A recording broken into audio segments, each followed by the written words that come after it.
ابراہیم علیہ السلام اللہ سبحانہ وتعالیٰ کے دوست تھے. اللہ سبحانہ وتعالیٰ کسی کو اپنا دوست کہے یہ کوئی معمولی مقام نہیں. قرآن مجید میں اللہ سبحانہ وتعالیٰ فرماتے ہیں واتخذ اللہ ابراہیم خلیلا، اور اللہ نے ابراہیم کو دوست بنا لیا. اور خلیل کا لفظ جو ہے وہ عام دوستی کے لیے بھی نہیں، خاص دوست. اس کے باوجود کہ اللہ سبحانہ وتعالیٰ ان کو اپنا دوست کہتے ہیں، ابراہیم علیہ السلام کے اندر اتنی عاجزی ہے کہ وہ جب بھی اللہ تعالیٰ کا کوئی حکم ملتا ہے تو وہ اس کے آگے جھک جاتے ہیں. قرآن مجید میں اللہ تعالیٰ فرماتے ہیں اذ قال له ربه اسلم قال اسلمت لرب العالمین، کہ جب اس کے رب نے اس سے کہا کہ جھک جاؤ تو کہا کہ میں رب العالمین کے لیے جھک گیا. اسی طرح ہر موقع پر وہ اللہ تعالیٰ سے دعائیں کرتے ہیں. دعا کرنا اللہ تعالیٰ کو بہت پسند ہے. جو بندہ اللہ تعالیٰ سے مانگتا ہے اللہ تعالیٰ اس سے خوش ہوتا ہے، باوجود اس کے کہ اللہ تعالیٰ کو یہ معلوم ہے کہ بندے کی ضرورت کیا ہے. بہت سے لوگ یہ بھی کہتے ہیں کہ جب اللہ تعالیٰ کو پتہ ہی ہے تو ہمیں مانگنے کی کیا ضرورت ہے، وہ خود ہی دے دے گا، وہ تو دلوں کے حال جانتا ہے. کوئی شک نہیں وہ جانتا ہے، لیکن اس کے باوجود وہ اس بات کو پسند کرتا ہے کہ بندے اس سے مانگے، اور جب کوئی اس سے نہیں مانگتا وہ تو ناراض ہوتا ہے. اس کے برعکس ہم دیکھتے ہیں کہ انسان جب انسانوں سے مانگتا ہے تو انسان ناراض ہوتے ہیں. قریبی رشتوں سے بھی اگر آپ کچھ مانگنا شروع کر دیں تو وہ بھی نظریں پھیر لیں گے. انسان سب سے زیادہ اپنے ماں باپ کے قریب ہوتا ہے. شادی کے بعد اگر بیٹیاں ایک دفعہ ماں باپ کے پاس جاتی ہیں کچھ مانگنے کے لیے، دوسری دفعہ جاتی، تیسری دفعہ، تو وہ کہتے ہیں کہ روز ہی تم آ جاتی، اب تمہارا اپنا گھر ہے، اپنا کام خود چلاؤ.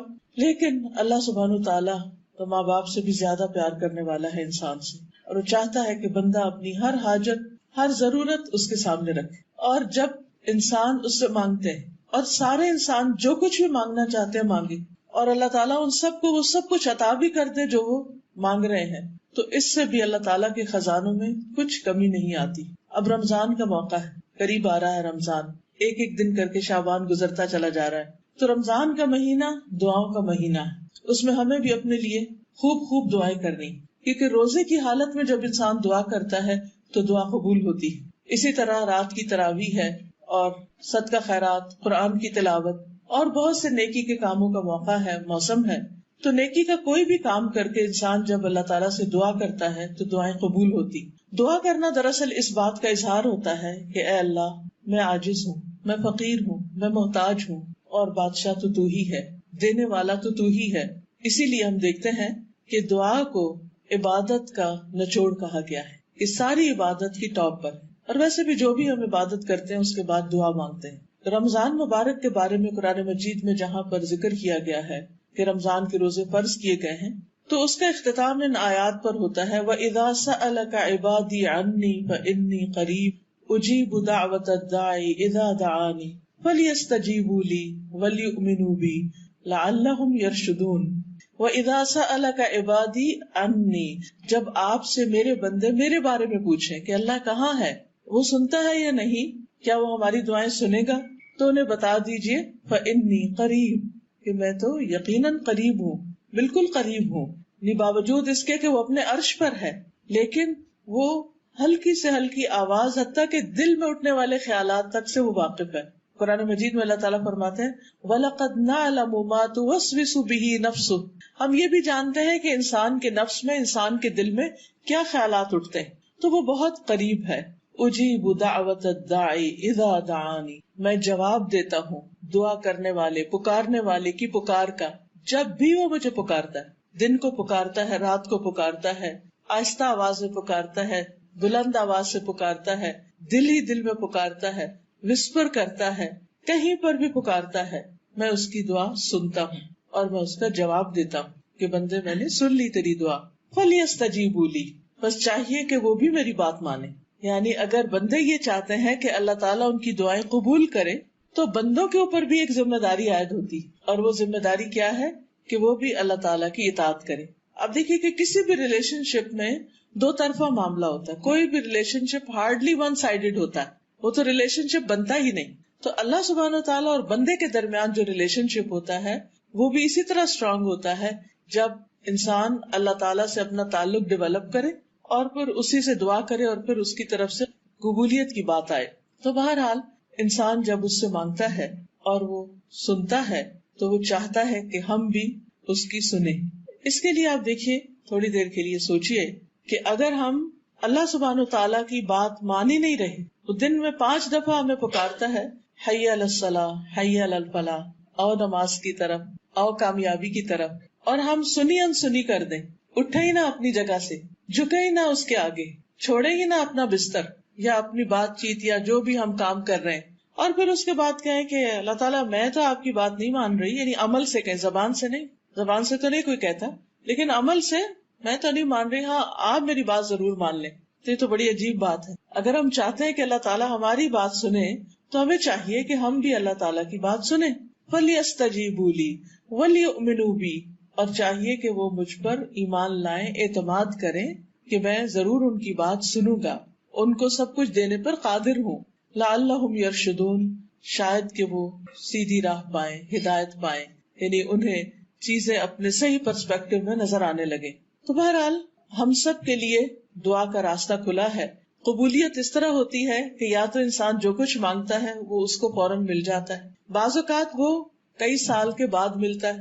جیسے ابراہیم علیہ السلام نے ایک دعا مانگی تھی کہ میری امت میں سے ایک رسول بھیجنا، یعنی میری نسل میں سے نبی صلی اللہ علیہ وسلم کی آمد کی دعا تھی، جو انہی میں سے ہو جو ان کو کتاب اور حکمت کی باتیں پڑھ کر سنائے، ان کو کتاب کی تعلیم دے، ان کے اوپر تیری آیات پڑھے، ان کا تزکیہ کرے. تو یہ دعا تقریباً 2500 سال بعد قبول ہوئی، یعنی ابراہیم علیہ السلام کے 2500 سال بعد نبی صلی اللہ علیہ وسلم تشریف لائے. تو کبھی کبھی بہت دیر سے بھی دعائیں قبول ہوتی ہیں. اسی طرح کچھ اور دعائیں بھی ایسی ہیں. پھر اسی طرح کبھی ایسا بھی ہوتا ہے کہ انسان دعا کرتا ہے لیکن اس کو وہ تو نہیں ملتا جو وہ مانگ رہا ہے، لیکن اللہ سبحانہ تعالیٰ اس کے بدلے اس سے کوئی مصیبت ٹال دیتے ہیں. کوئی بیماری آ رہی ہوتی ہے، کوئی مالی نقصان ہو رہا ہوتا ہے، کہیں اور کسی قسم کی کوئی تکلیف یا حادثہ ہوتا ہے جو انسان کی تقدیر میں ہوتا ہے، لیکن انسان دعا مانگ رہا ہوتا ہے تو اللہ تعالیٰ وہ نہیں دیتے لیکن اس کو بچا لیتے ہیں. تو یہ بھی ایک قبولیت کی شکل ہے. اور اس میں ہم سے زیادہ اللہ تعالیٰ کو پتا ہے کہ ہمیں اس وقت زیادہ کیا چاہیے، ہمارے لیے موسٹ امپورٹنٹ چیز کیا ہے. ہم صرف ظاہری نظر سے دیکھتے ہیں، ہماری نظر اتنی نہیں کہ ہم دور تک سوچ سکیں. بعض اوقات ہم چھوٹی چھوٹی چیزیں مانگتے ہیں، اللہ تعالیٰ اس سے بڑی چیز دینا چاہتا ہے. بعض اوقات ہم اپنے بچوں کے لیے کچھ گول سیٹ کر لیتے ہیں، ہم چاہتے ہیں کہ ہمارا بچہ بس یہی بن جائے، لیکن وہ نہیں بنتا، کیونکہ اللہ تعالیٰ اس کو اس سے بھی بڑا کچھ اور بنانا چاہتے ہیں.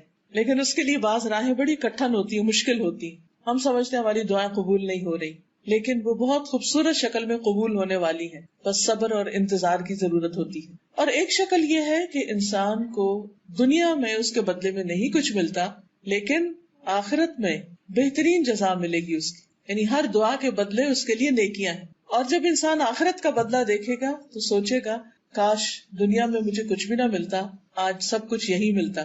لیکن آج ہم دنیا میں چونکہ اس زندگی کی اتنی اہمیت کو جانتے نہیں، اس لیے یہی چاہتے ہیں کہ جو کچھ ہے بس ہمیں یہی مل جائے. پھر ایک چیز یہ ہے کہ ہم عموماً جو دعائیں مانگتے ہیں وہ مادی چیزوں کی ہوتی ہیں، وقتی ضروریات کی ہوتی. لیکن آج جو دعا میں ابراہیم علیہ السلام کی آپ کے ساتھ شیئر کروں گی وہ بہت ہی خوبصورت دعا ہے. انہوں نے جو چیز مانگی وہ بے مثال ہے.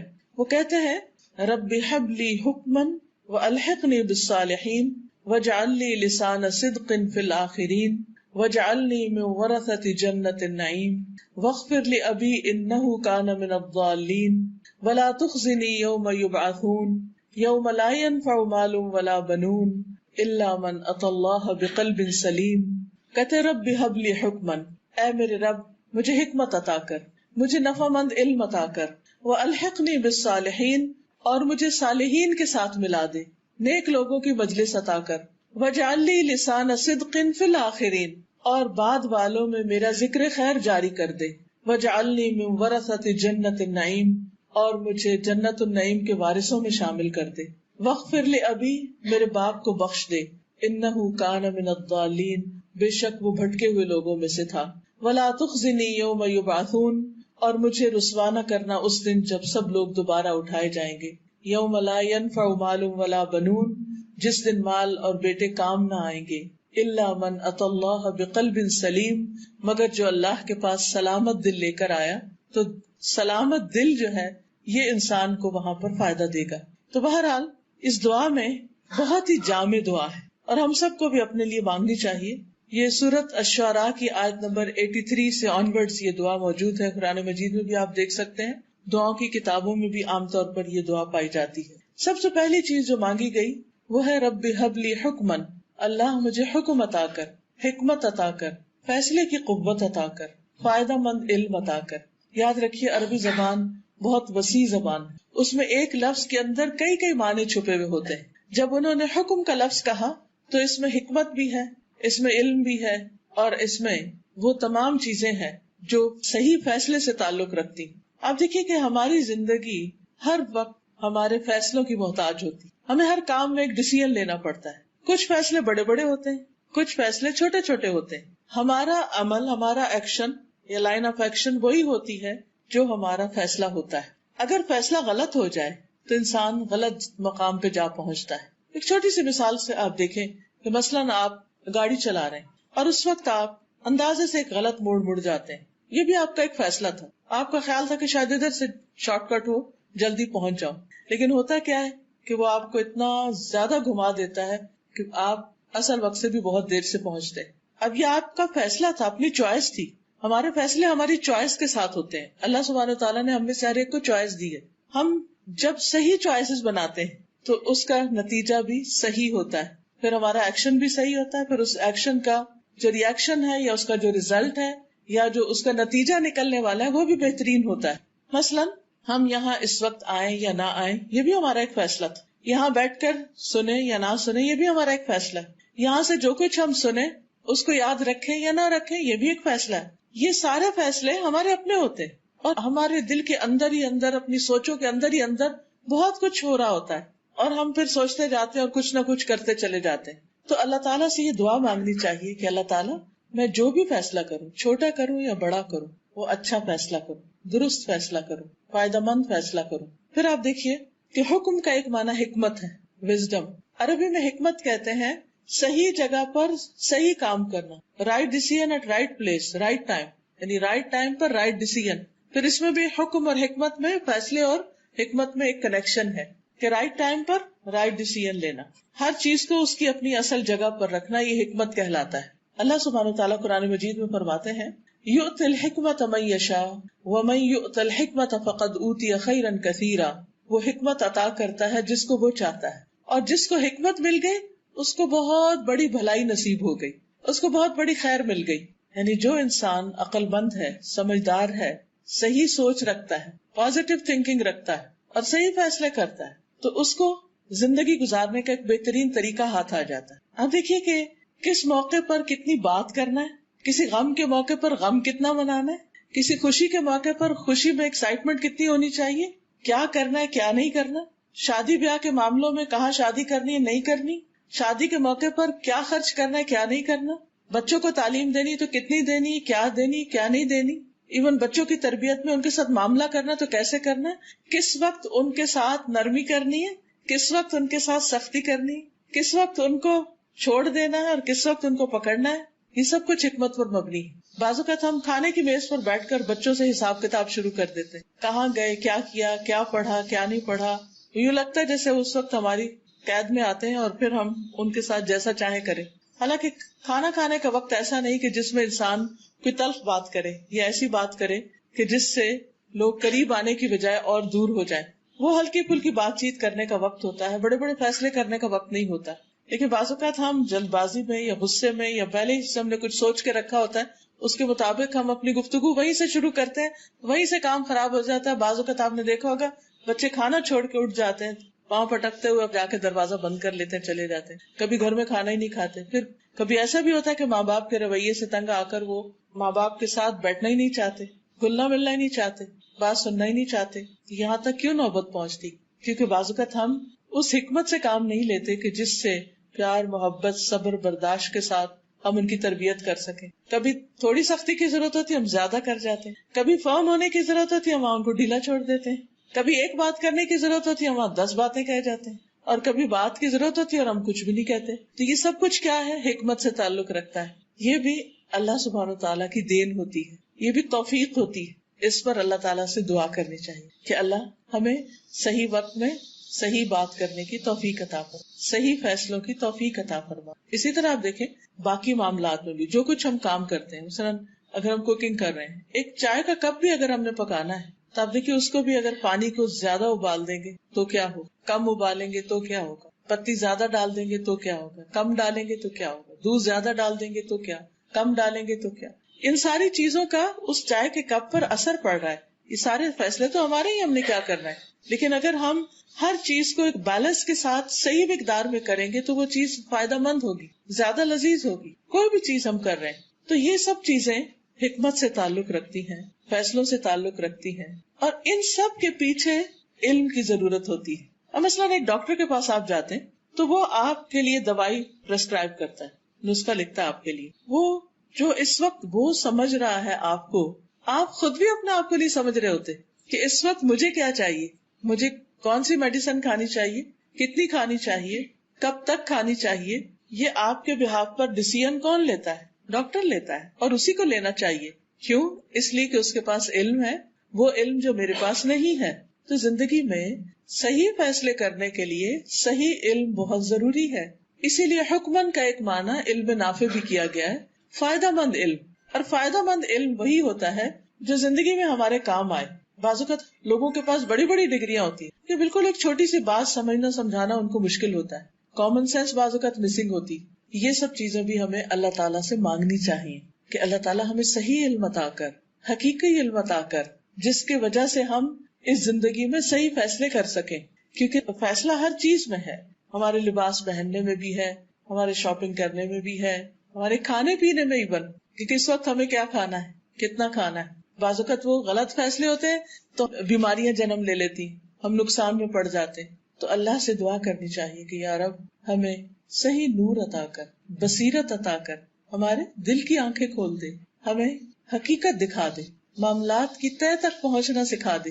کیونکہ بعض اوقات ہم صرف سرفیس پر ہی چیزوں کو دیکھ کر ججمنٹل ہو جاتے ہیں، اس کی ڈیپتھ میں نہیں جاتے. تو اللہ سبحانہ وتعالیٰ سے دعا کرتے ہیں کہ اللہ تعالیٰ ہمیں صحیح بصیرت دے تاکہ ہم اپنی زندگی کو صحیح طور پر گزار سکیں. ہم سب یہ جانتے ہیں کہ ہماری اس زندگی کے آگے ایک اور زندگی بھی ہے، اور اس زندگی کا انحصار اس پر ہے کہ ہم نے یہ زندگی کیسے گزاری.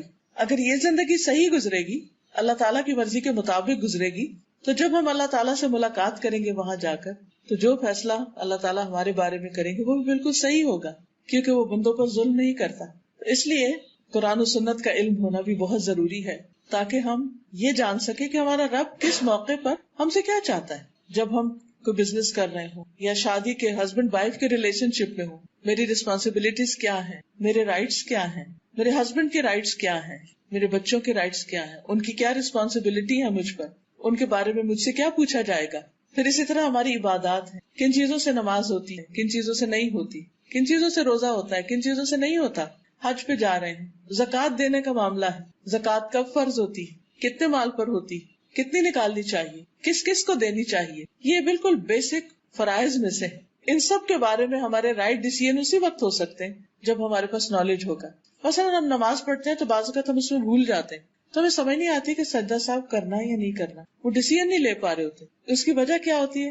بعض اوقات لیک آف نالج ہوتا ہے، بعض اوقات علم ہوتا ہے پھر بھول چکا ہوتا ہے کیونکہ ہم نے اس کو تازہ نہیں کیا ہوتا. اسی طرح باقی تمام معاملات میں بھی نیبرز کے ساتھ کس طرح رہنا، اپنے سروینٹس کے ساتھ کیسے رہنا، ویسے تو ہمیں معلوم ہوتا ہے، لیکن سب سے بیسٹ طریقہ کیا ہے اس معاملے میں؟ ہمیں آخرت کے اعتبار سے کہاں کیا ملنے والا ہے. اور دنیا میں جب ہم کوئی کام کرتے ہیں تو ہمارا ہمیشہ ہی دل چاہتا ہے کہ ہم نمبر 1 ہوں، ہم سب سے آگے ہوں. ہم سب کی یہی خواہش ہوتی ہے، بڑی نیچرل سی خواہش ہے.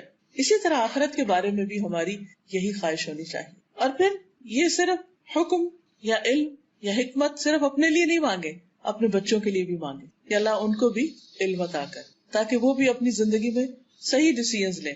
ہم سب کو اپنے بچوں کے بارے میں بہت فکر ہوتا ہے، شادی کرتے تب فکر ہوتا ہے، کہیں جاب کرنے جائیں تب فکر ہوتا ہے، پڑھنے جائیں تب فکر ہوتا ہے، پتہ نہیں کیا کریں گے، پتہ نہیں کیسے کریں گے، پھر پیچھا بھی کرتے رہتے ہیں، پتہ بھی کرتے رہتے ہیں. تو جب ہم ان کو کچھ دعائیں سکھا دیں گے اور وہ بھی اللہ سے مانگیں گے تو بہت حد تک اطمینان ہو جائے گا. دوسری چیز جو ابراہیم علیہ السلام نے مانگی وہ الحقنی بالصالحین، کہ اللہ مجھے نیک لوگوں کے ساتھ ملا. اللہ سبحانہ و تعالیٰ نے ان کو اپنا دوست بنایا، لیکن اس کے باوجود وہ انسانوں میں سے نیک انسانوں کی کمپنی چاہ رہے ہیں، کیونکہ اکیلا انسان بہت کچھ نہیں کر سکتا. اسے کوئی بھی کام کرنے کے لیے لائک مائنڈیڈ پیپل چاہیے ہوتے ہیں، جن کی کمپنی میں وہ کمفرٹیبل فیل کرتا ہے، جن کے ساتھ مل کر اس کا دل خوش ہوتا ہے، جن کے ساتھ مل کر اس کا دل و دماغ روشن ہو جاتا ہے اور وہ بہتر فیصلے کر سکتا ہے. آپ نے دیکھا ہوگا کہ زندگی میں دو طرح کے لوگ آپ کو ملتے ہیں. ایک وہ ہے جو ملتے ہیں اور آپ کی زندگی میں خوشیاں بکھیر دیتے ہیں، اور ایک وہ ہے جن کو مل کے آپ پریشان ہو کے اٹھتے ہیں اور آپ کے دل پہ ایک بوجھ ہوتا ہے. تو یہ صالحین یعنی ایسے اچھے لوگ کہ جن کو مل کے واقعی مجھے خوشی نصیب ہو، میں کامیابی کی طرف بڑھوں، جو مجھے صحیح فیصلے کرنے کے لیے مددگار ہوں. تو یہ دعا بہت ہی امپورٹنٹ دعا ہے. آپ دیکھیے کہ ہم آج جو کچھ ہے نا، ہمیں بنانے میں بہت سے لوگوں کا ایک حصہ ہے. وہ ہمارے پیرنٹس ہو سکتے ہیں، وہ ہمارے رشتے دار ہو سکتے ہیں، وہ ہمارے ٹیچرز ہو سکتے ہیں، وہ ہمارے نیبرز ہو سکتے ہیں، وہ مختلف جگہوں پر آپ کے مختلف دوست ہو سکتے ہیں. اور اس میں دوستوں کا ایک بہت بڑا حصہ ہوتا ہے. یعنی ہم سب اچھی طرح جانتے ہیں کچھ چیزیں ہم نے کتابوں سے سیکھی، لیکن بہت سی چیزیں ہم نے ہیومن انٹریکشن سے سیکھی. لوگوں سے مل کر، میل ملاقات کر کے، تبادلہ خیال کر کے، باتیں کر کے، اس سے ہم نے بہت کچھ سیکھا. اور وہ سیکھنا بڑا آسان بھی ہوتا ہے اور بڑا خوشگوار بھی ہوتا ہے کہ جب آپ کسی کے پاس بیٹھتے ہیں، ایک بات کرتے ہیں، وہ آپ کو کوئی اور اچھی بات بتاتا ہے. پھر ایسے لوگ کہ جو آپ کو دھوکہ نہ دیں، جو آپ سے جیلس نہ ہو، جو آپ کے سنسیئر فرینڈز ہوں، یہ ساری انسان کی بہت بنیادی ضرورت ہے.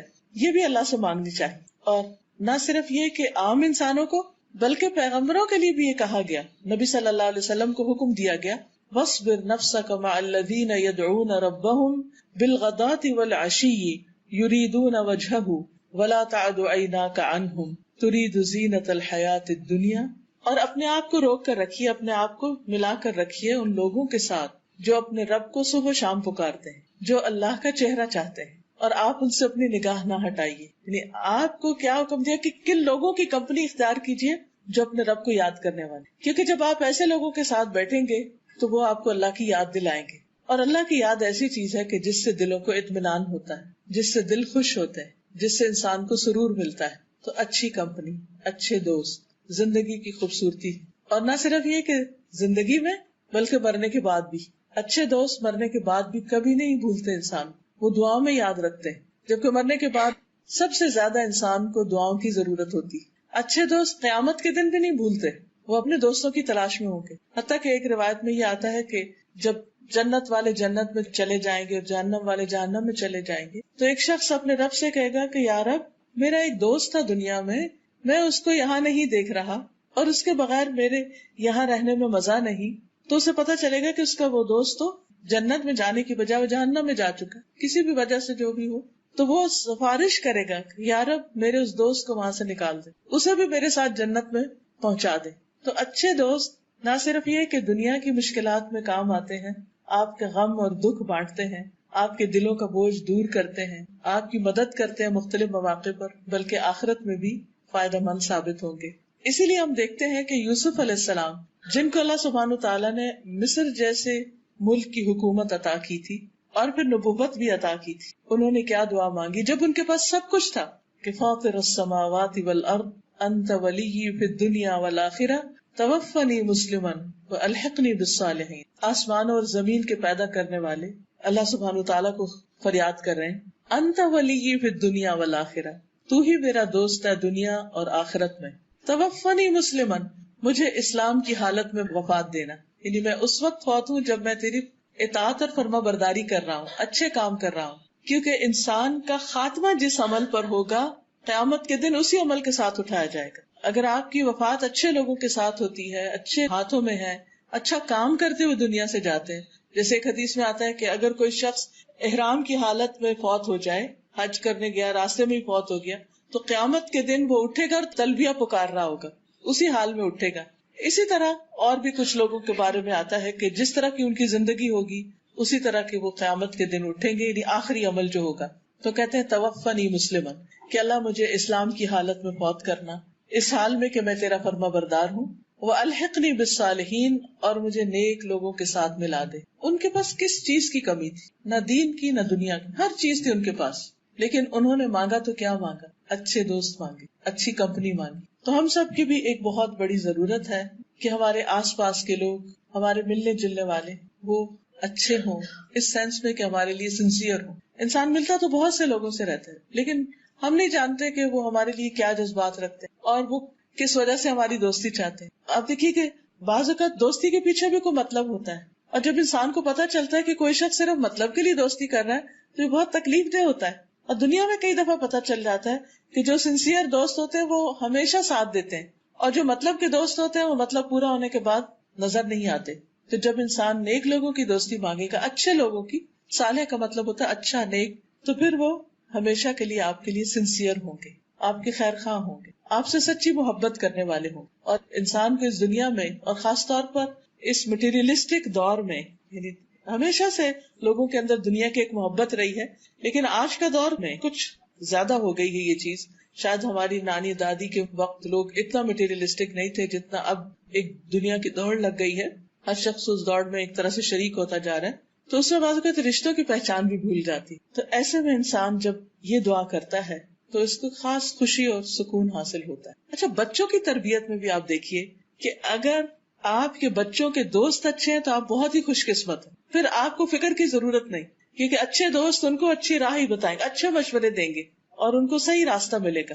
اور اگر ان کی کمپنی اچھی نہیں تو خواہ آپ نے گھر سے کتنی بھی تربیت کی ہو، بری کمپنی میں بیٹھ کے عام طور پر بچے پھر ویسے ہی ہونے لگتے ہیں، کیونکہ وہ انکار نہیں کر سکتے دوستوں کے مطالبات کا. بہت سے بچے پڑھنے میں بہت اچھے، قابل، سمجھدار، سب کچھ، لیکن برے دوستوں نے ان کو کسی کام کا نہیں چھوڑا. تو اس میں جو ہم اپنے بچوں کو نصیحتیں کریں یا ان کے لیے جس چیز کی فکر کریں اور جس چیز پر ہم نظر رکھیں وہ ان کے دوست بھی ہیں. اور یہ بچپن سے ہی، چھوٹی عمر سے ہی ہمارے والد بہت میک شور کرتے تھے کہ ہم کہیں سے کوئی گالی نہ سیکھ کے آئیں، کوئی بیڈ ورڈ نہ یوز کریں، کوئی بولنے میں یا کسی ایسی چیز میں کوئی چیز شامل نہ ہو جائے کہ جو تربیت میں خلل ڈالے. تیسری چیز جو ابراہیم علیہ السلام نے مانگی وہ تھی وَاجْعَلْ لِي لِسَانَ صِدْقٍ فِي الْآخِرِينَ، کہ بعد والوں میں میری سچی نام بری کرنا. ہر انسان کو جانا ہے دنیا سے، لیکن ہر شخص مرنے کے بعد اپنے آثار چھوڑ کے جائے گا جس کے ساتھ اس کی یادیں وابستہ ہوں گی. اس وقت بھی آپ دیکھیے کہ جتنے بھی آپ کے دوست ہیں، رشتے دار ہیں، ان سب کے بارے میں آپ کی ایک سوچ ہے کہ ان کے ساتھ ایک آپ کا تصور ہے، ان کا ایک امیج ہے آپ کے ذہن میں. جب ان کا نام لیا جاتا تو آپ کو ان کی خاص تصویر نظر آنے لگتی کہ فلاں فلاں ایسا ہے، فلاں کا دل بہت بڑا ہے، فلاں بڑا بخیل ہے، فلاں اچھا ہے، فلاں اچھا نہیں ہے. ہمیشہ ایک فیلنگ ہوتی ہے یا کچھ وائبز ہوتی ہیں جو انسان کو محسوس ہوتی. اب آپ دیکھیے کہ مرنے کے بعد ہم کیا یادیں چھوڑ کر جائیں گے، لوگ ہمیں کس نام سے یاد کریں گے، یہ بھی بہت امپورٹنٹ ہے. کیونکہ مرنے کے بعد انسان کا جو نامہ اعمال ہے وہ تو بند ہو جاتا ہے. 3 چیزیں مرنے کے بعد بھی فائدہ دیتی: نیک اولاد جو دعائیں کرتی، علم جس سے فائدہ اٹھایا جاتا ہے، صدقہ جاریہ، اور مال جو اچھے کاموں میں انسان لگائے اور بعد میں اس کے لیے صدقہ جاریہ بنے. اور اس کے علاوہ لوگوں کی گواہیاں کہ وہ کسی کے پیٹھ پیچھے کیا کہتے ہیں اس کے بارے میں، اس کی تعریف کرتے ہیں یا اس کی برائیاں کرتے ہیں. اب آپ دیکھیے کہ ہر شخص اپنے اپنی سوچ کے مطابق کچھ کہتا ہے، لیکن وہ جو شعر بھی ہے نا کہ زبان خلق، جزاک اللہ، زبان خلق کو نقارہ خدا سے. یہ جو زبان خلق ہے نا، اس کی بھی اپنی ایک اہمیت، اس کی بھی ایک امپورٹنس. نبی صلی اللہ علیہ وسلم اپنے ساتھیوں کے ساتھ بیٹھے ہوئے تھے کہ ایک جنازہ گزرا تو لوگوں نے اس کے بارے میں کچھ برے الفاظ کہے کہ شخص اچھا نہیں تھا. آپ صلی اللہ علیہ وسلم نے فرمایا وجبت، واجب ہو گئی. لوگوں نے عرض کیا کہ یا رسول اللہ صلی اللہ علیہ وسلم کیا واجب ہو گئی؟ فرمایا جہنم واجب ہو گئی. تو لوگ بہت ڈر کے پوچھا کہ کس وجہ سے؟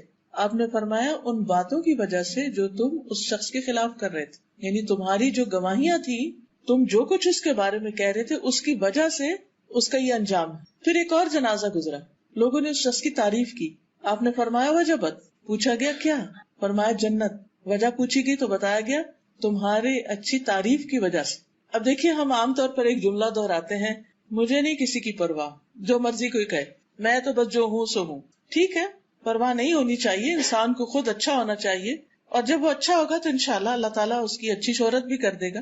لیکن یہ ضرور یاد رکھنا چاہیے کہ اللہ تعالیٰ ہمارے آثار بھی لکھ رہے ہیں. سورۃ یاسین آپ سب پڑھتے ہیں، اس میں آتا ہے اِنَّا نَحْنُ نُحْيِي الْمَوْتَى وَنَكْتُبُ مَا قَدَّمُوا وَآثَارَهُمْ. بے شک ہم مردوں کو زندہ کریں گے اور ہم لکھ رہے ہیں جو وہ آگے بھیج رہے ہیں اور جو اپنے پیچھے آثار چھوڑ رہے ہیں، جو ان کے فٹ پرنٹس ہیں، جو پیچھے یادیں چھوڑ کے جا رہے ہیں، جو کام دنیا میں چھوڑ کر جا رہے ہیں. کوئی کتاب لکھتا ہے، کوئی لوگوں کو ٹرین کرتا ہے، کوئی اچھی کنٹریبیوشن کرتا ہے، جو بھی اس کا نام بعد میں رہ جاتا ہے. تو جب تک وہ نام جس حوالے سے بھی باقی ہے، اچھے یا برے سے، وہ اس کے حق میں اجر یا اس کے لیے سزا کا باعث بنتا رہتا ہے.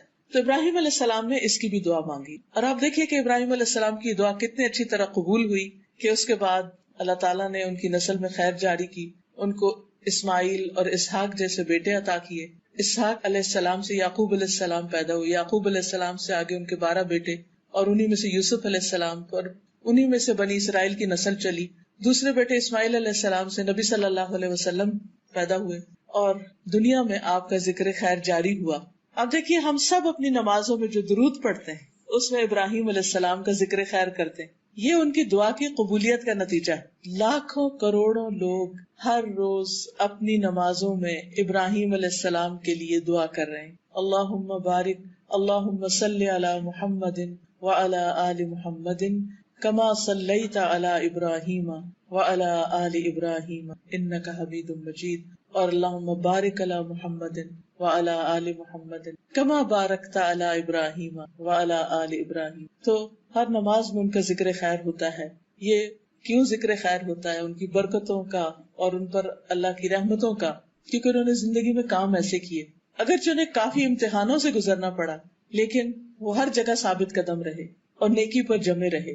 اللہ تعالیٰ نے ان کے لیے خیر و بھلائی کے دروازے کھول دیے، اور ان کو دنیا میں بھی خیر و بھلائی عطا کی، اور آخرت میں تو ہے ہی. اچھا، جو بچوں کی ہم تربیت کریں تو ان کو ہم ضرور یہ سکھائیں کہ بیٹا تم جو کچھ بھی کرو گے اس سے تمہاری ایک شہرت بنے گی، اچھی بنے گی تو وہ تمہارے کام آئے گی. اور اگر تمہاری شہرت خراب ہوئی تو کوئی تم پہ ٹرسٹ نہیں کرے گا.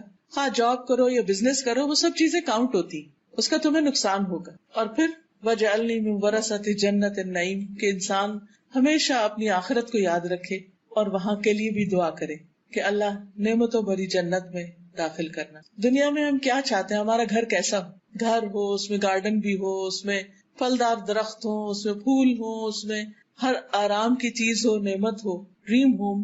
تو وہ ڈریم ہوم دنیا میں ہوتا بھی ہے، لیکن جو جنت ہے اس کے مقابلے میں تو کچھ بھی نہیں. اس لیے آخرت کے گھر کی دعا کرنی چاہیے کہ اللہ تعالیٰ وہاں ہمیں نعمتیں عطا کرنا، ہمارا انجام اچھا کرنا، کیونکہ وہ زندگی کبھی بھی ختم ہونے والی نہیں. اس دنیا کی جتنی بھی نعمتیں ہیں، جو کچھ بھی ہے، وہ سارے کا سارا ایک دن ختم ہو جائے گا، لیکن وہاں سب کچھ ہمیشہ باقی رہنے والا ہے. وہاں کی خوشیاں، آرام. جنت وہ جگہ جہاں کوئی بیمار نہیں ہوگا، جہاں کوئی بوڑھا نہیں ہوگا، جہاں کبھی کسی پر کوئی غم، دکھ اور تکلیف نہیں ہوگا، کوئی بڑھاپا نہیں آئے گا. تو اس جنت کی انسان کو تمنا کرنی چاہیے. ایک حدیث میں آتا ہے کہ ایک اعرابی آپ کے پاس آیا اور کہنے لگا کہ کیا جنت میں ببول کا درخت ہوگا؟ کیونکہ عربوں کے یہاں وہ ہر قسم کے درخت نہیں ہوتے تھے، تو وہ درخت قیمتی شمار ہوتا تھا. تو آپ نے فرمایا ہاں ہوگا. اس نے کہا پھر اس میں کانٹے بھی ہوں گے؟ آپ نے فرمایا ہاں کانٹے ہوں گے، لیکن اس کے ایک کانٹے کے اندر مومن کے لیے 70,000 کھانے ہوں گے، اور ہر کھانے کا رنگ دوسرے سے مختلف ہوگا. آپ دیکھیے کہ آپ ایک دن میں کتنا کھا سکتے، یعنی اگر ایک کانٹے کے اندر اتنا کچھ ہے تو پھر وہ پورے درخت میں کیا کچھ ہوگا، اور بے شمار درخت اور ان کے اندر کتنی نعمتیں. ہمیشہ کے لیے جیتے ہوئے وہ نعمتیں انسان ایکسپلور کرتے کرتے کرتے تھک جائے، لیکن وہ نعمتیں ختم نہیں ہوگی. انسان کی سوچ سے بھی بالا ان نعمتوں کی تمنا کرنی چاہیے، اس کے لیے کوشش کرنی چاہیے، اس کے لیے دعا کرنی چاہیے. اور الحمدللہ رمضان آگے ہے، بہترین موقع ہے ہمارے لیے کہ ہم کچھ کریں.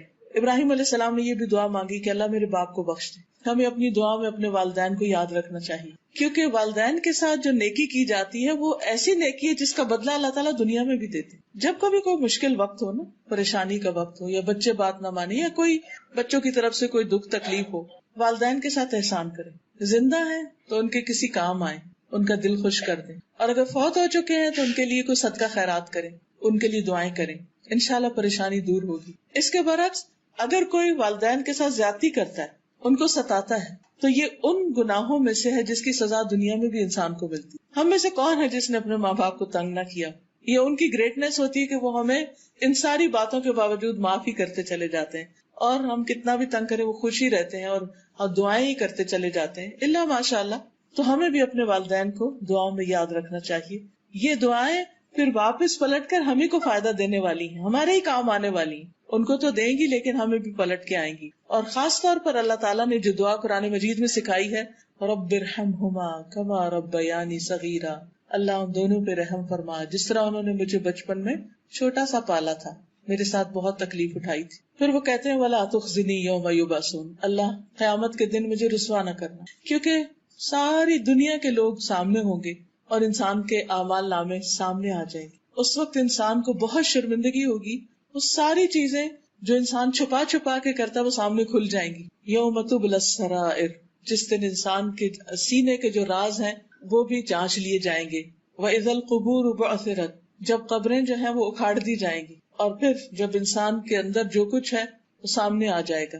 علمت نفس ما قدمت وأخرت، اور انسان کو پتہ چل جائے گا کہ اس نے پہلے کیا کیا بعد میں کیا کیا. دوسری جگہ پر آتا ہے کہ انسان جان لے گا ما احضرت، کہ وہ کیا لے کے حاضر ہوا ہے. پھر اسی طرح انسان یومئذ تعرضون لا تخفی منکم خافیہ، اس دن تم پیش کیے جاؤ گے اور تمہاری کوئی بات چھپی ہوئی نہ ہوگی. وہ دن اگر انسان کو اللہ تعالیٰ اس کے عیب یعنی بندوں کے عیب نہ چھپائے تو انسان چھپ نہیں سکے گا.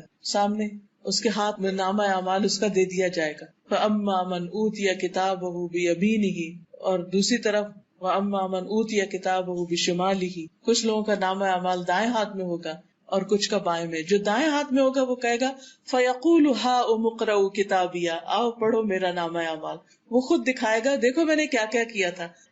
انی ظننت انی ملاق حسابیہ، مجھے یقین تھا کہ میرا حساب ضرور ہوگا تو میں تو تیاری کر کے آیا ہوں. جس شخص کو پتا ہوتا ہے میرا امتحان ہے وائوا ہے تو وہ سوتا نہیں ہے، وہ اپنی تیاری میں رہتا ہے کہ مجھے پاس ہونا ہے، کیونکہ وہاں فیل ہونے کا مطلب بہت بڑی ناکامی ہے. اور جس کا نام اعمال اس کے بائیں ہاتھ میں دیا جائے گا فسوف يدعو ثبورا، وہ اپنی ہلاکت پکارے گا. ويلقى سعيرا، اور جہنم میں جا پڑے گا. انه كان في اهله مسرورا، وہ اپنے گھر والوں میں بڑا خوش باش تھا اور اتنا خوش تھا کہ اس نے اپنی آخرت کو ہی بلا دیا.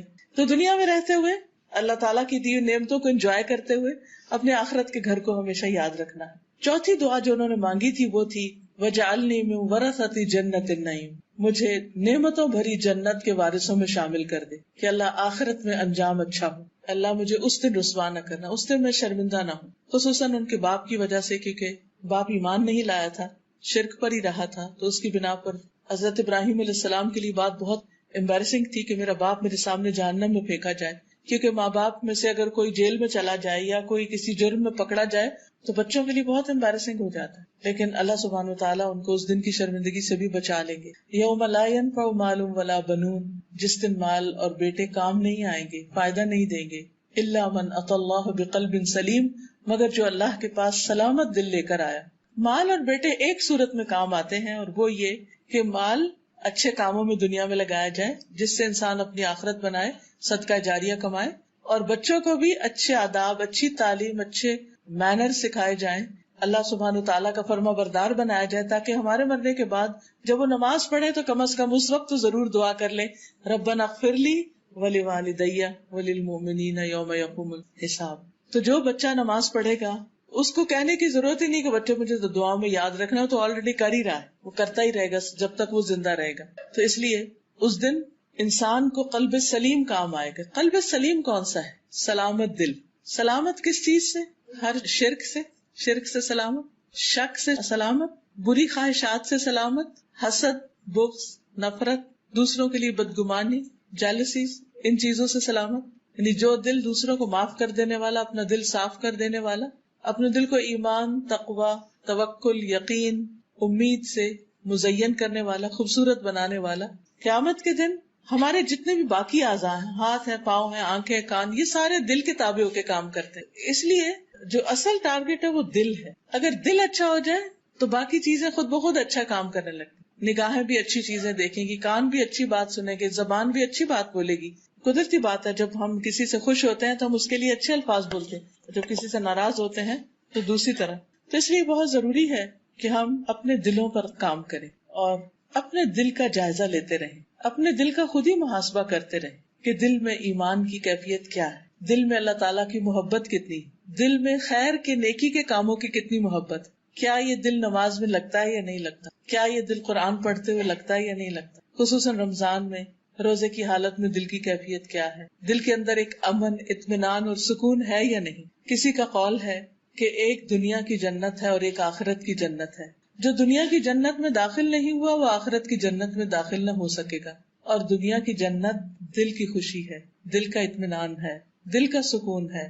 یہ دنیا میں کچھ بھی ہوتا رہے لیکن انسان اپنے اندر ایک اطمینان پائے، ضمیر پر کوئی بوجھ نہ ہو، اپنے رب کو راضی کرتا رہے، بندوں کے حقوق ادا کرتا رہے، تاکہ جب اس دنیا سے جائے تو اچھی حالت میں جائے. جس طرح صحابہ کے لیے اللہ تعالیٰ نے فرمایا رضی اللہ عنہم ورضوا عنہ، اللہ ان سے راضی ہو گیا اور وہ اللہ سے راضی ہو گئے. تو جب انسان اللہ سے راضی ہو جاتا ہے نا، اللہ کے فیصلوں سے راضی ہو جاتا ہے، تو یہ دل سلیم ہو جاتا ہے، اطمینان ہو جاتا ہے. کتنی چیزیں ہماری مرضی کے خلاف ہو رہی ہوتی ہیں نا، لیکن ہم پھر ان کو کیوں قبول کر لیتے ہیں کہ یا اللہ ہم تجھ سے خیر چاہتے ہیں، لیکن بہرحال جو تیرا فیصلہ ہے وہی میرا فیصلہ، تو جس حال میں مجھے رکھے میں اس پر راضی. رضیت باللہ ربا وبالاسلام دینا وبمحمد نبیا. تو ایسے دل کے ساتھ انسان جب دنیا سے رخصت ہوتا ہے تو قبر کا جتنا بھی عرصہ ہے اس میں بھی دل سکون میں ہوگا. موت کے وقت دل کی حالت جو ہے اس کو سیل کر لیا جاتا ہے. اگر اطمینان میں ہے قبر بھی اطمینان میں. قیامت کے دن جب سب لوگ اٹھیں گے اور گھبراہٹ کے عالم میں ہوں گے تو کچھ لوگ اس وقت بڑے پرسکون ہوں گے.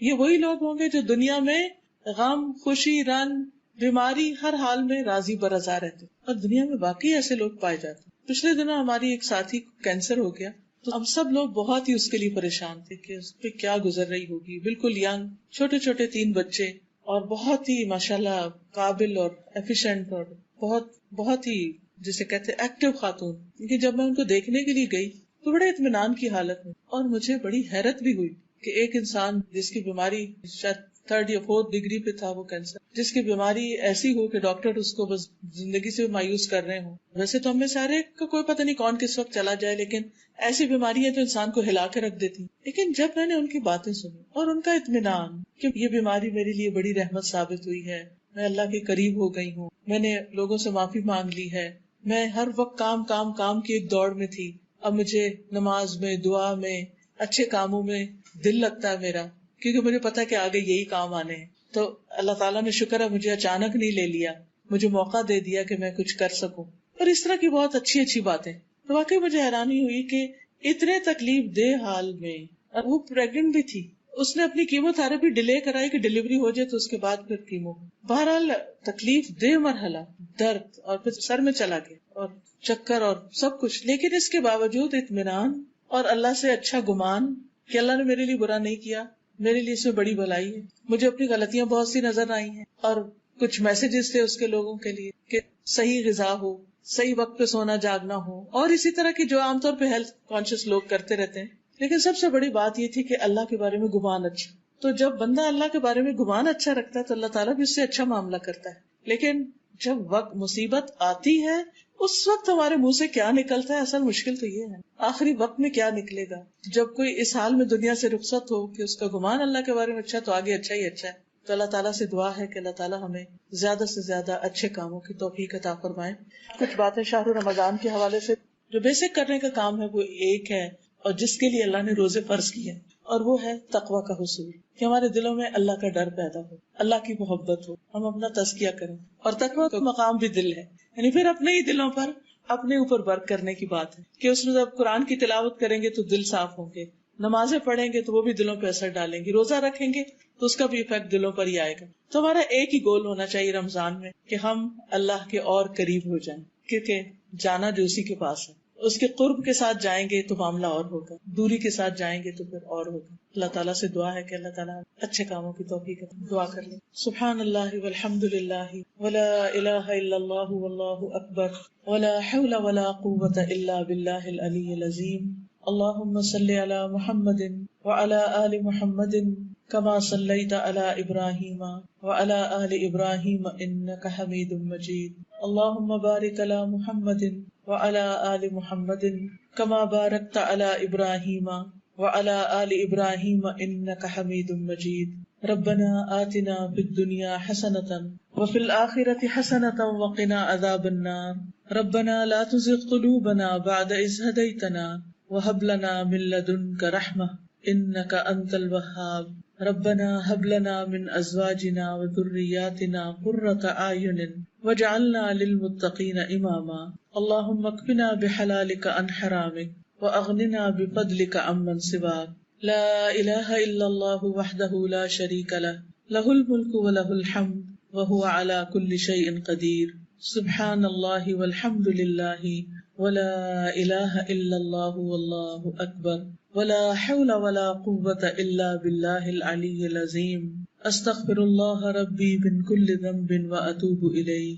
الله اکبر کبیرا والحمد لله كثيرا وسبحان اللہ بکرۃ وأصیلا اللہم انی اسألک من الخیر کلہ عاجلہ وآجلہ ما علمت منہ وما لم اعلم وأعوذ بک من الشر کلہ عاجلہ وآجلہ ما علمت منہ وما لم اعلم لا الہ الا اللہ وحدہ لا شریک لہ لہ الملک ولہ الحمد وہو علی کل شیء قدیر۔ اے اللہ، اے رب العالمین، آپ ہر چیز پر قادر ہیں۔ یا رب العالمین، تو ہمیں ایمان کی دولت نصیب فرما، تقوی کی دولت نصیب فرما، اپنی محبت عطا فرما، اپنی خشیت عطا فرما، ہمیں قلب سلیم عطا فرما، ہمیں نفع مند علم عطا فرما، ہمیں حکمت عطا فرما، ہمیں نیک ساتھی عطا فرما، ہمیں مرنے کے بعد ذکر خیر عطا فرمانا، ہمیں جنت النعیم عطا فرمانا، ہمارے والدین کو بخش دینا، اللہ ہمیں قیامت کے دن رسوا نہ کرنا۔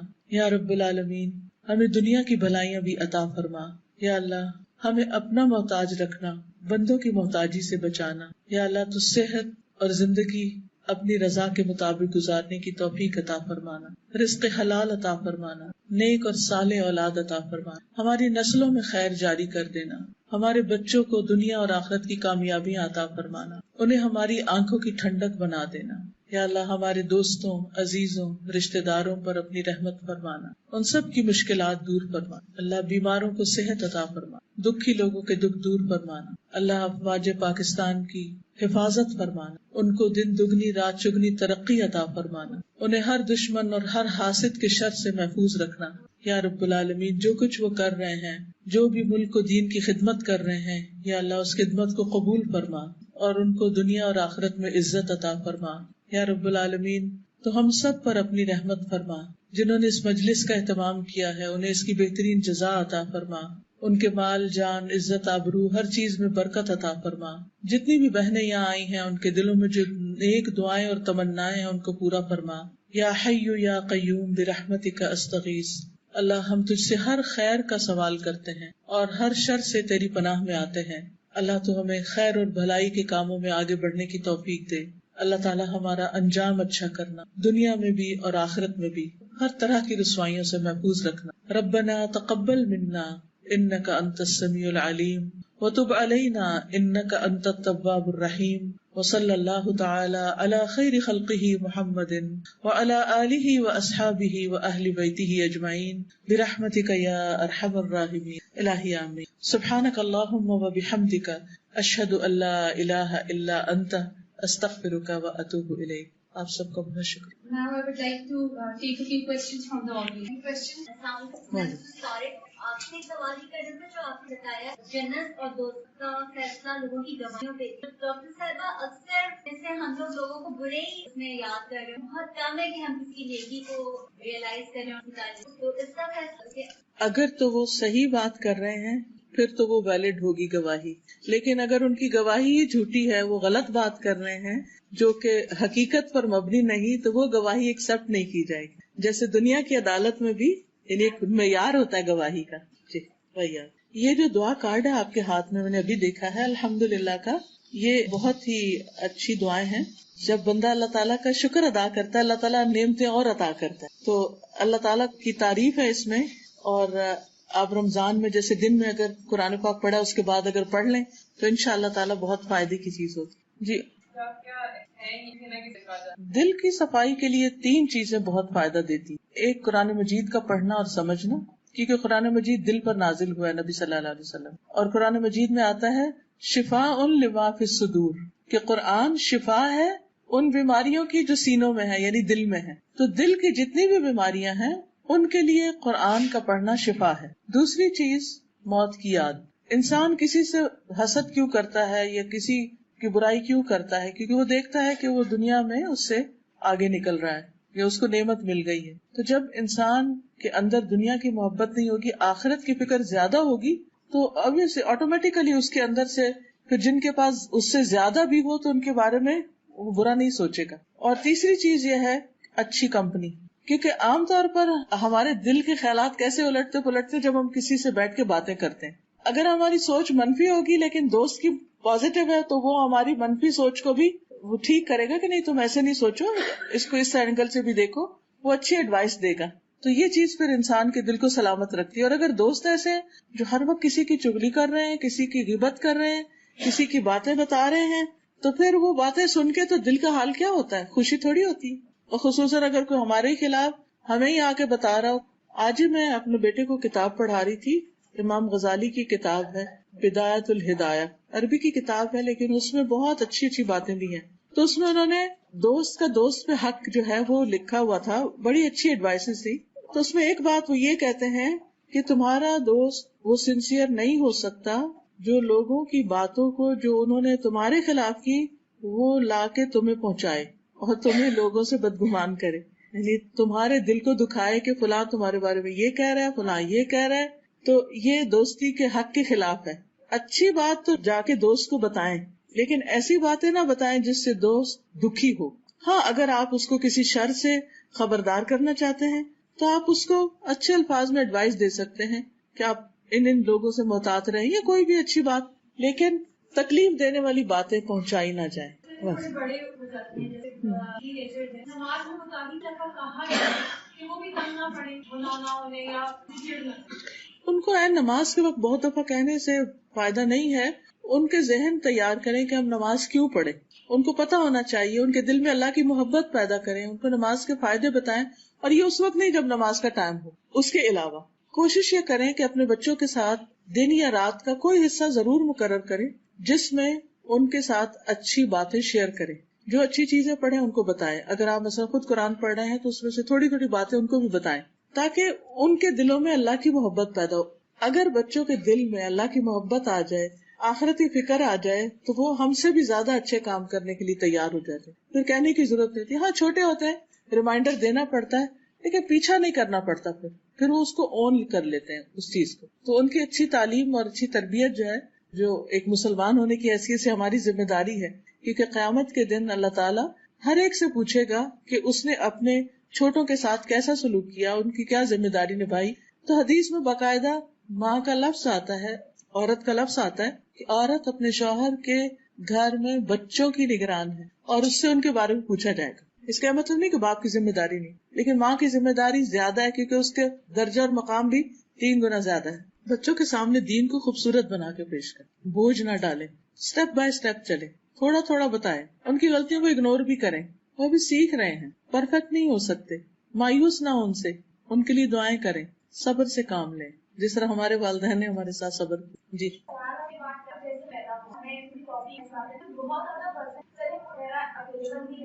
سرچ کر لیتے ہیں. لیکن جیسے افریقہ ہو گیا اس طرح کے ہمارے بہت ریموٹ ایریا میں پہلا بھی استعمال کرانے اور جن تک معلومات بھی, تو اگر ہم قرآن کا ترجمہ پڑھیں تو ہمیں قرآن عمل کا وہ جگہ بھی آتی, تو اتنی ساری آبادی کا وہ مقصد تو اللہ تعالیٰ کو ہی پتا ہے, لیکن یہ ہے کہ ہر ایک سے جو امتحان ہے یا پوچھ گچھ ہے وہ اس کے مطابق ہے, جتنی اس کو نو ہاؤ, جتنا اس کا ایکسس ہے انفارمیشن یا جاننے کے بارے میں. جس کے پاس سب کچھ ہے اور پھر وہ جان بوجھ کے ایکسپٹ نہیں کر رہا, اس کی بات مختلف ہے. 2 طرح کا اللہ تعالیٰ نے انسان کو علم دیا. ایک دیا ہے کتابوں کے ذریعے, پیغمبروں کے ذریعے, اور ہر قوم میں پیغمبر بھیجے. اب جس تک وہ پیغام پہنچا اور اس نے انکار کیا وہ تو کفر کر رہا ہے, لیکن جس تک پہنچا ہی نہیں اس کا معاملہ مختلف ہے. اس کے پاس دوسری رہنمائی فطرت کی ہے کہ اللہ تعالیٰ نے بے شمار نشانیاں پیدا کی ہیں جس سے وہ اپنی پہچان کراتا ہے, اور ہر دل کسی نہ کسی درجے پر گواہی دیتا ہے. ہم سب کے ساتھ ہوتا ہے کہ اچانک ہم جا رہے ہوتے تو اللہ تعالیٰ کی کوئی نہ کوئی نشانی ہمارے سامنے آ جاتی. آج ہی ابھی میں آنے سے پہلے میں لیٹی ہوئی تھی, تو میں جب اٹھ رہی تھی تو میرے دل میں ایک دم خیال آیا کہ کھجور اتنی میٹھی کیسے ہوتی. ایسے ہی میں اپنے آپ سے سوچنے لگی کھجور اتنی میٹھی کیسے ہوتی ہے, تو مٹی سے نکلتی, کیا چیز اس کو میٹھا کرتی. اور پھر جتنی بھی کھجوریں آتی ہیں, باقی پھلوں میں تو یہ بھی ہوتا ہے کہ کوئی میٹھا ہوتا ہے, کوئی کھٹا ہوتا ہے, کوئی کچھ ہوتا ہے, لیکن کھجور تو ساری ہی میٹھی ہوتی. تو زمین میں کہاں میٹھا ہے, کیا چیز میٹھی ہوتی ہے, کیا پروسیس ہوتا ہے جس سے وہ اس طرح کا پھل نکلتا ہے. تو کیا یہ نشانی نہیں, کیا یہ خود ہی ہو رہا ہے, کیا زمین میں کوئی طاقت ہے کہ وہ چیزوں کو میٹھا کر دے, کیا سورج میں کوئی طاقت ہے, کون ہے کرنے والا, کس کی پلاننگ ہے. اتنی سی بات ہر ایک کو سمجھ آتی. اور اب دیکھیے کہ نبی صلی اللہ علیہ وسلم کے آنے سے پہلے بھی کچھ لوگ ایسے تھے جو شرک نہیں کرتے تھے.